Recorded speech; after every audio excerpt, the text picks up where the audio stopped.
आपने लाहौर प्रेस में अपनी प्रेस कॉन्फ्रेंस की और पाकिस्तानी क्रिकेट टीम के कप्तान बाबर आजम पर संगीन किस्म के इल्जाम आयद किए।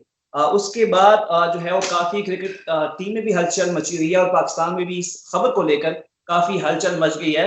हमारे साथ इस वक्त हानिजा शहनाज मौजूद हैं, जिन्होंने बाबर आजम पर कल इल्जाम आयद किए कि उनके बाबर आजम से 2010 से ताल्लुकात हैं और बाबर आजम ने उनको धोखा दिया है और बाबर आजम को क्रिकेटर बनाने में, क्रिकेट टीम पहुंचाने में, क्रिकेटर बनाने में उनका काफी हाथ है। तो हानिजा से बाकी बात जानते हैं। हानिजा, आपने कल अपनी प्रेस कॉन्फ्रेंस में कहा कि बाबर आजम के साथ आपके ताल्लुकात जो हैं वो 2010 से, फिर आपने कहा कि 2011 में हम भाग कर शादी करना चाहते थे लेकिन माली हालात ने हमें इजाजत ना दी। फिर आपने एक और आगे जाके इल्जाम आयद किया कि आप 2015 में हमला हुई और फिर न्यूजीलैंड के टूर पे जाने से पहले बाबर आजम ने आपको धमकी। क्या कहेंगे इस हवाले से? सर ये बात तो सब सच है, क्योंकि लास्ट टाइम जब बाबर ने मुझे 18 नवंबर को बुलाया था, आई थिंक मैचेस तब खत्म हो गए थे, क्योंकि मैं ज्यादा मैच अब नहीं देखती, क्रिकेट वगैरह में ना मुझे अब शौक है। तो जब बाबर ने मुझे बुलाया था, मेरी उसके साथ बात हुई थी, तो हमारी काफी झगड़ा हुआ है। 20 नवंबर को उसने लास्ट टाइम मुझे कॉल की और उस वक्त उसने साफ मुझे इंकारी दे दी इस बात की कि तुम शादी का मुतालबा भी ना करना, तुम मुझसे कोई एक्सपेक्टेशन ना रखना, मैं किसी भी लिहाज से तुम्हारे साथ नहीं हूँ, मैं तुम्हें जानता तक नहीं हूँ। मतलब इतने सालों से सब कुछ साथ रह के सब कुछ करके एकदम उसने मुझे कह दिया कि जी मैं तुम्हें जानता तक नहीं हूँ। तो फिर ऑब्वियसली मैं उसी दिन, अब बार बार मुझे एक बात दोहराई जा रही है, जी हामिजा 10 साल से चुप क्यों थी? मैं 10 साल से चुप तो नहीं थी, फर्क सिर्फ इतना है कि आज मैं मंजरे आम पे आई हूँ। 10 साल से मैं खामोश तो नहीं थी। आपको मैं दिखा सकती हूँ कि मेरे पास इस वक्त 2017 में जो बाबर के खिलाफ मैंने कंप्लेंट दी थी, वहां पे दर्ज की थी, तब इन लोगों ने एक मशरूत सुलह की थी। और ये आप जाकर नसीराबाद थाने में पुलिस स्टेशन में चेक कर सकते हैं, वहां के फेडेक्स ऑफिस में 2017 से ये वहां पे कंप्लेंट रजिस्टर्ड है, वहां पे ये रजिस्टर्ड थी। उसके बाद दोबारा फरवरी में क्वारंटाइन से पहले इसने मुझे बुलाया, 14 डेट थी और 4:30 बजे का टाइम था। मैंने उस दिन भी 15 की कॉल की थी, तब भी पुलिस आई थी। लेकिन जब पुलिस ने मुझे कहा कि क्योंकि इसने मुझे मारा था वहां पर बुलाकर, तो मुझे पुलिस ने कहा कि आप पुलिस स्टेशन चले, लेकिन मैं पुलिस स्टेशन नहीं गई। क्यों नहीं गई? क्योंकि सर मैं अकेली थी, मैं पुलिस स्टेशन जाती क्या करती, लोगों के सवाल थे, सो मैं खामोश हो गई। फिर उसके बाद दोबारा फिर उस वक्त से अब तक सिर्फ बाबर की ब्लैकमेलिंग ही मैं बर्दाश्त कर रही थी और कुछ नहीं मैं कर रही थी। इंकारी तो मुझे उसने आज से 10 महीने पहले ही कर दी हुई थी, लेकिन अब वो मुझे सिर्फ ब्लैकमेल कर रहा है। ब्लैकमेल इस बुनियाद पे कर रहा है कि जो तुमने मशरूत सुलह की थी उसकी वीडियो और जो उसके पास मेरी पिक्चर्स थी, जो जो चीजें थी, वो सब वो वायरल कर देगा। अच्छा हंसा, यहाँ पर बात कहिएगा कि आपके पास उनकी कोई पिक्चर ऐसी नहीं है कि बाबर आप इकट्ठे बैठे हो किसी साथ, आप किसी जगह गए हो, ऐसी आपके पास कोई सबूत या पिक्चर वगैरह है आपके साथ पास? देखिए सर, सबसे बड़ी बात है कि मैं बाबर का ना दो चेहरे हैं। एक दुनिया के सामने बड़ा इनोसेंट फेस है कि वो बहुत ज्यादा इनोसेंट है। एक चेहरा जो सिर्फ मैं जानती हूँ और वो लोग जानते हैं जो मुझे जानते हैं। उन लोगों को पता है, वो लोग हमेशा सारी जिंदगी पिछले 6-7 साल से मुझे उसके साथ जब देख रहे थे, तब भी वो मुझे कह रहे थे कि ये सिर्फ तुम्हें इस्तेमाल करे, ये सिर्फ चालाक था। इसने सर 2 से 3 दफा मेरे मोबाइल तोड़े हैं। इसने कोई प्रूफ छोड़ा नहीं था, लेकिन जो प्रूफ इस वक्त मेरे पास मौजूद है ना, वो अल्लाह की तरफ से मेरे पास मौजूद है। अल्लाह की तरफ से कि मतलब जैसे आपको पता है एक मोबाइल में एक पूरी वो डाटा पड़ा होता है, आपका जीमेल अकाउंट होता है, तो ये सब कुछ मेरे पास जब 2017 में मेरे पास बहुत ज्यादा पिक्चर्स थी। मैंने पुलिस कंप्लेंट की थी, किसी वजह से की थी, और एक पुलिस अफसर ने एमी तो किसी को बुला नहीं लिया था। जब वो पुलिस अफसर ने उसको बुलाया तो सारे सबूत की बुनियाद पे ही बाबर को पुलिस स्टेशन बुलाया था। वो सब मुझे ये अभी आपने कहा कि आपके पास सबूत आया कि अल्लाह की तरफ से, क्या सबूत है आपके पास? मेरे पास सर सबूत सारे मेरे सीडीआर्स हैं, क्योंकि आपने देखा होगा कि कल काफी नंबर्स वायरल हो गए, मेरे भी कुछ नंबर वायरल हो गए, कुछ मेरे सीडीआर में जो मेरी फैमिली के थे वो भी वायरल हो गए। पहले जो बाबर का नंबर था जो पीसीबी में रजिस्टर्ड था, जो उसका अंडर 19 से चलता आया, तो उसकी पूरी कॉल डिटेल्स, मेरी तमाम सीडीआर 2014 की, 15 की, 16 की, वो सारी मेरे पास मौजूद है। और वो मैंने 2017 में जब कंप्लेन की थी, उससे पहले मैंने अपने पास रखी हुई थी, क्योंकि आप भी समझते हैं कि इतना पुराना कॉल डाटा तो कहीं से भी नहीं मिल सकता था। उसके बाद अभी जो बाबर मुझे अपने प्रोफेशनल नंबर से दोबारा नंबर चेंज करके इस कंप्लेन 2017 के बाद मुझे राब्ता कर रहा था, वो नंबर भी मेरे पास है और उस पे बकायदा मौजूद है, मैं आपको दिखा भी सकती हूँ, जिसपे बाबर के साथ मेरी बात होती थी और वो मुझे कॉल करता था। मैंने तो नहीं बाबर को कॉल की थी पिछले 10 महीने में, 10 महीनों से मैं बाबर से डिस्कनेक्ट थी। बाबर मुझे इस चीज पे ब्लैकमेल कर रहा था कि वो मेरी वीडियोस वायरल कर देगा अगर मैंने कोई मुतालबा की। शायद उसके दिल में कोई डर था कि ये कहीं उठ ना जाए। ये देख सकते हैं आप, ये सब मौजूद है सबूत, और इस पे वो मुझे कॉल कर रहा था। ये कंटिन्यूसली आपने देखा, ये सारी उसकी कॉल्स हैं, मैंने उसको एक भी कॉल नहीं की। इसमें बहुत सी मिस कॉल्स हैं, बहुत सी आप देख सकते हैं रिजेक्ट कॉल है, ये सब मैं एविडेंस अदालत में रखूंगी। हमजा, मुझे एक और चीज बताइएगा कि आपने कहा कि आपका ताल्लुक जो था 2010 से शुरू हुआ था, बाबर आपके घर रिश्ता लेकर गए थे 2010 में, आपकी उम्र क्या थी उस वक्त 2010 में? मैं आई वॉज 14 to 15 ईयर्स में भी, 14 to 15, मैं बाबर से छोटी हूँ। लोगों ने ये कहा जी कोई 40 साल की आंटी है जो ब्लैकमेल करने आ गई है, कोई ये हो गया, कोई वो हो गया। बाबर मुझसे बड़ा है, मैं बाबर से छोटी हूँ, बाबर मुझसे 2 से 3 साल बड़ा है। अच्छा, आपने जब 2010 में तकरीबन बाबर आजम की जो उम्र होगी तकरीबन 16 साल है, अक्टूबर 19 एज 17 ईयर से, क्योंकि वो अंडर 19 खेलने लगा था, तो 17 साल का वो तकरीबन था, 17 साल का था, 17 years I remember, yes 17 years का था वो। 16 साल की तकरीबन थे और 16 साल की उम्र में उन्होंने आपके घर रिश्ता भेजा, फिर दोनों खानदान मुतफिक नहीं हुए? रिश्ता नहीं भेजा ना, मैंने ऐसी कोई बात की है, रिश्ता नहीं भेजा था, क्योंकि उसकी फैमिली तो एग्री नहीं हुई थी। जब फैमिली एग्री नहीं हुई तो वो रिश्ता लेके कौन आएगा।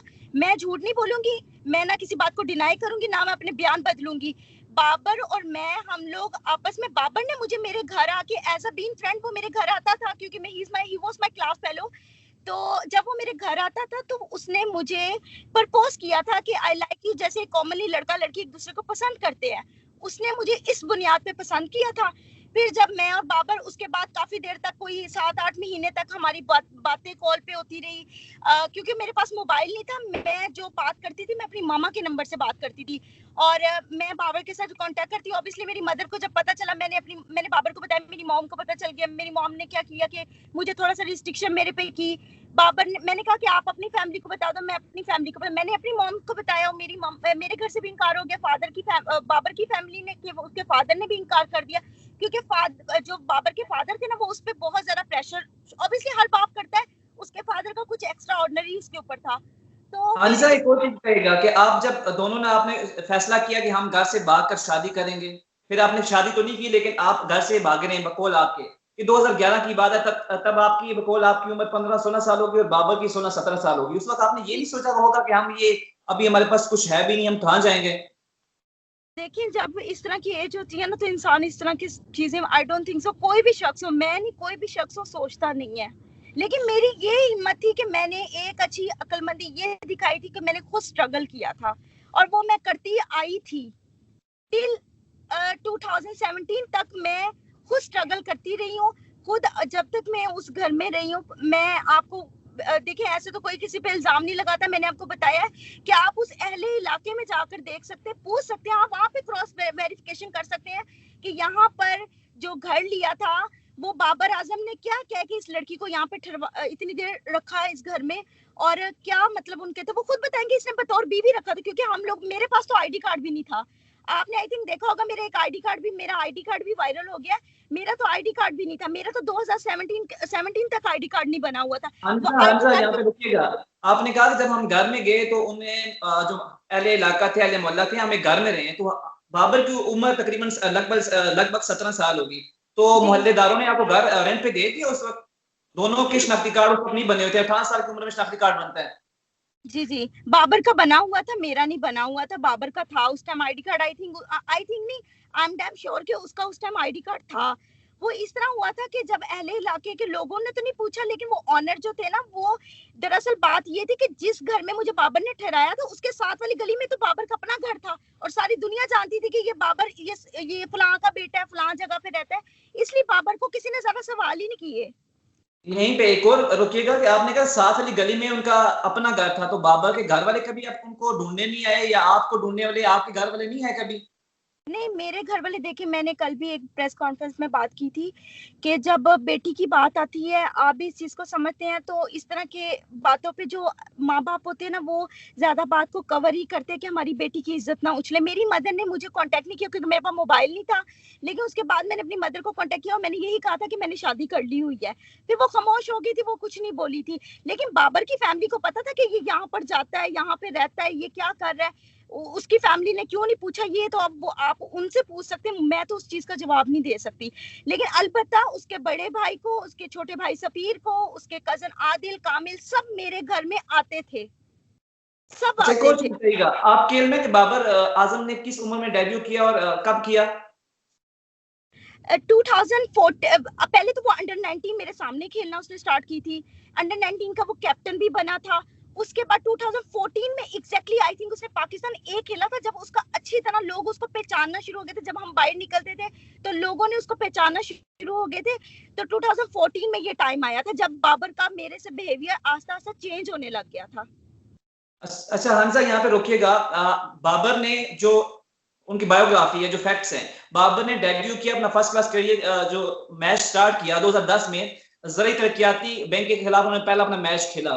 फिर 2012 में उन्होंने अंडर 19 जो पाकिस्तान टीम जा रही थी उसकी कैप्टनसी की वर्ल्ड कप के लिए। फिर 2015 में अपना पाकिस्तान के लिए डेब्यू किया जो नेशनल टीम है। तो आप कह रही है कि आपने उनको क्रिकेट में सपोर्ट किया, 2010 में वो फर्स्ट क्लास क्रिकेट खेलना खुद स्टार्ट हो गए थे, तो फिर आपने कैसे देखिए, सपोर्ट किया? ये बात आप नहीं कह सकते, ये बात का सिर्फ मुझे पता है और उन लोगों को पता है कि बाबर के माली हालात क्या थे, उसके घर वाले उसको किस तरीके से रखते थे। ये बात नहीं कह सकते। ZTPL में जब वो सैलरी लेता था ना, तो तब 58,000 आई थिंक उसकी थी। मैं इतनी चीजें ओपन नहीं करना चाहती, लेकिन अब मुझे मजबूरी है करना। बाबर मेरे सामने जब सैलरी लेता था ना, तो बाबर की वो सैलरी सारी उसके घर जाती थी। ये मैं बात कतई नहीं करती, लेकिन बाबर ने कभी मुझे अफोर्ड नहीं किया था, साथ ला के भी कभी अफोर्ड नहीं किया था। लेकिन मैं हालात थे मेरे कुछ इस तरह की, मुझे नौकरी करनी पड़ी थी। फिर बाबर को, आज जो बाबर सबको कहता है कि जी it's all credit for my family, family को आप खुद मैचेस उसके देखते रहे। आप 15 तक 16 तक जाकर देख सकते हैं, 15 तक की उसकी हिस्ट्री में उसका कौन सा भाई, उसके फादर कभी उसको वहां पे चेयर अप करने आए हैं। हमेशा मैं हुई हूँ, हमेशा मैं वहां पे मौजूद हुई हूँ, चाहे मैं एक पैसेंजर बन के बैठी हूँ, चाहे मैं जैसे भी बैठी हूँ, पर मैं हमेशा हुई हूँ। और बकौल बाबर के, आप बाबर को सबसे बड़ी बातें, इतनी बड़ी बातें उछल गई हैं, कल से अभी तक बाबर ने कोई जवाब क्यों नहीं दिया? क्योंकि वो, उसको पता है कि मैं सच बोल रही हूँ। वो आके मेरे सामने बात करे ना कि वो मुझे नहीं जानता। हंजा, एक और सवाल, जो सोशल मीडिया पर आपको काफी तनकीद का निशाना बनाया जा रहा है और कहा जा रहा है कि आप ये सब सिर्फ शोहरत हासिल करने के लिए कर रही है। इससे पहले भी शायद अफरीदी के खिलाफ भी एक खातून उठी थी इंडिया से, उन्होंने भी उन पर इल्जाम लगाए थे। आपका भी ये कहा जा रहा है कि आप सिर्फ बाबर आजम को बदनाम करने के लिए और सिर्फ शोहरत हासिल करने के लिए ये कर रही हैं, क्या कहेंगे इस पे आप?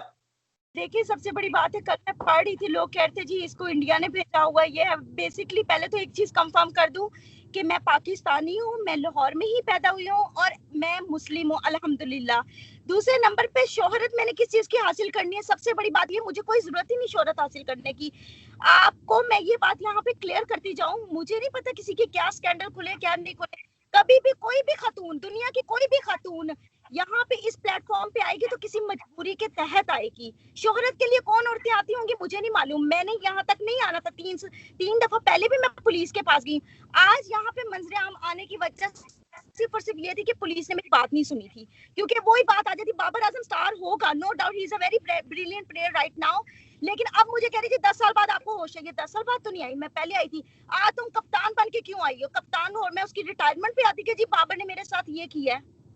सबसे बड़ा सवाल ये है, मैं कोई शोहरत नहीं हासिल करना चाहती, मैं कोई शोहरत नहीं हासिल करना चाहती, मुझे कोई ब्लैकमेल करने का शौक नहीं है, मुझे कुछ नहीं है। मैं कानूनी तौर पे जो वे होना चाहिए एग्जैक्टली मैं वो लूंगी।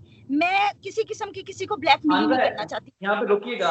हंजा, आपने कहा कि 2015 में अब हमला हुई और आपका हमल जाया किया गया, तो एक माँ के लिए एक बहुत बुरी खबर होती है कि उसका हमल जाया किया जाए, उसका बच्चा जाया किया जाए। तब आपने उनके खिलाफ एक्शन क्यों नहीं लिया, या तब आप उनके खिलाफ थाने क्यों नहीं गई, या उनके खिलाफ कुछ स्ट्रिक्ट एक्शन क्यों नहीं लिया? 2017 में आपने कहा कि आपने कंप्लेन जो है उनके खिलाफ दरख्वास्त दी, लेकिन 2015 में आपने अपना मैं उस वक्त, देखिए मैंने आपको बताया कि मैं उस वक्त उसके साथ थी, मतलब एक ही जगह पे रह रहे थे। तो मैं उस वक्त, मेरा कोई ऐसा माइंड भी नहीं था कि मैं पुलिस के पास जाती, क्योंकि मैं उस वक्त बेबस थी। सिंपल सी जो बात है, मुझे वे नहीं नजर आ रहा था उस टाइम, मेरे साथ कोई नहीं था। जब मैं अपने घर आई हूँ उसके बाद दोबारा इसने अपनी हवस स्टार्ट की और मुझे तंग करता था, मारता था। फिर मुझे पता था यार मुझे सपोर्ट करने वाली मेरी फैमिली है, मैं पुलिस के पास जाती हूँ। पहले तो मैं अकेली थी, इसलिए मैं कभी नहीं उठ के गई। देखिए, मैं बाबर आजम का नाम नहीं ले रही, मैं उन लोगों का भी नाम ले रही हूँ जो खुद एक प्लेयर्स है। उन प्लेयर्स की भी मेरे पास रिकॉर्डिंग मौजूद है, और ये सब सबूत अब मैं यहाँ पर नहीं दूंगी, ये मैं अदालत में दूंगी। मेरे अच्छा, आप पास मुझे बताएं कौन से प्लेयर की रिकॉर्डिंग मौजूद है? कोई नामी ग्रामी प्लेयर है आपके पास?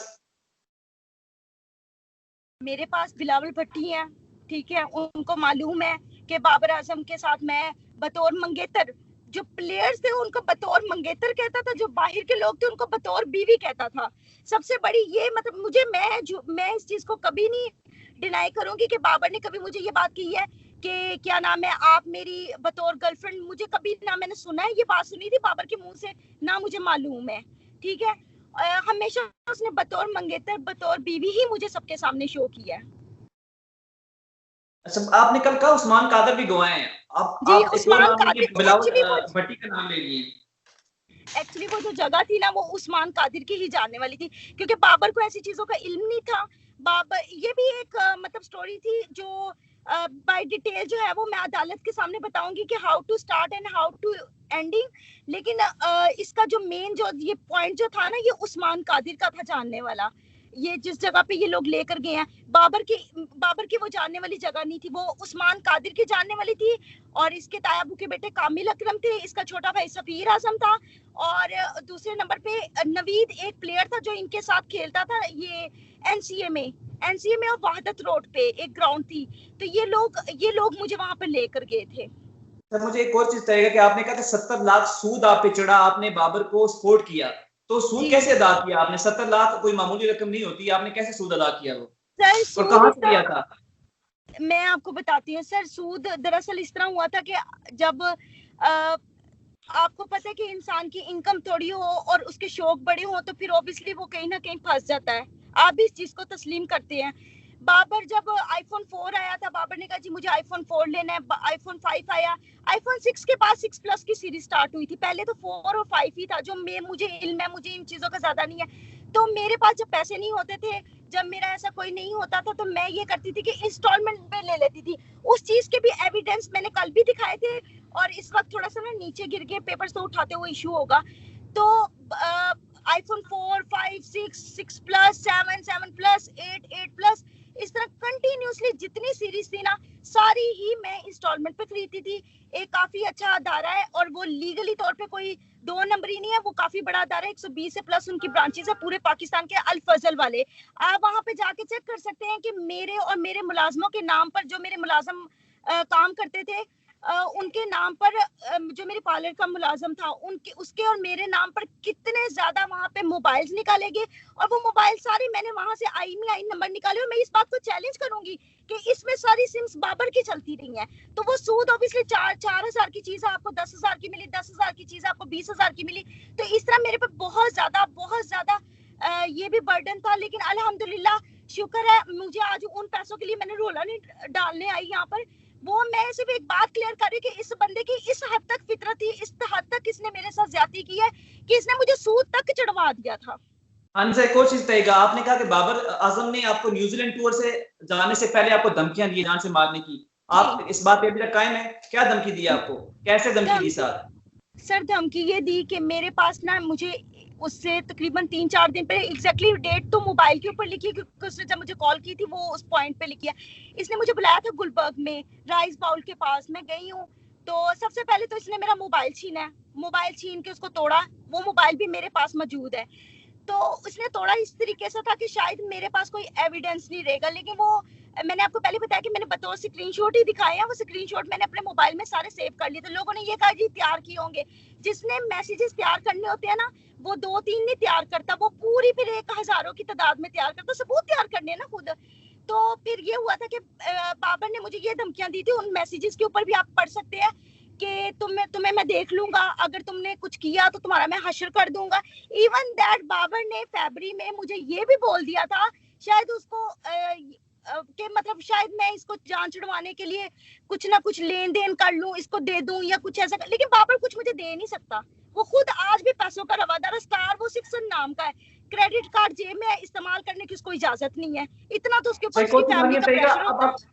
अब आगे आपका क्या नेक्स्ट स्टेप होगा, क्या करने जा रही हैं आप? सर देखिए, मेरी नजर में या आप लोगों को भी नजर आ जाएगा, जो उसने मेरे से ज्यादती किया उसकी तो मैं उसको सजा दिलवाऊंगी। शोर रहता है, ब्लैक मिली है, ये है वो है। आप कभी नहीं, आप भी यहाँ पर है, मैं भी यहाँ पे, मुझे कोई शोहरत नहीं चाहिए, मुझे अपने कोई इंटरव्यूज नहीं देने, मुझे कुछ नहीं करना, मुझे सिर्फ और सिर्फ अपनी बात को बयान जहाँ पे करना पड़ेगा मैं करूंगी, लेकिन मैं कानून के पास जाऊंगी और इंशाल्लाह मुझे पता है मुझे अल्लाह ताला इंसाफ दिलाएगा, क्योंकि अल्लाह भी इस चीज का गवाह है कि इसने मेरे साथ ज्यादती की है। बस मैं इसको कानूनी जो के ऊपर कार्रवाई होगी वो करवाऊंगी। और अभी मेरे जो मुकदमात इसके खिलाफ दर्ज हुए हैं अदालत में, वो भी इंशाल्लाह हमें 4 तारीख को 4 डेट को इंशाल्लाह वो भी सबके सामने आएंगे। Thank you very much हांजा।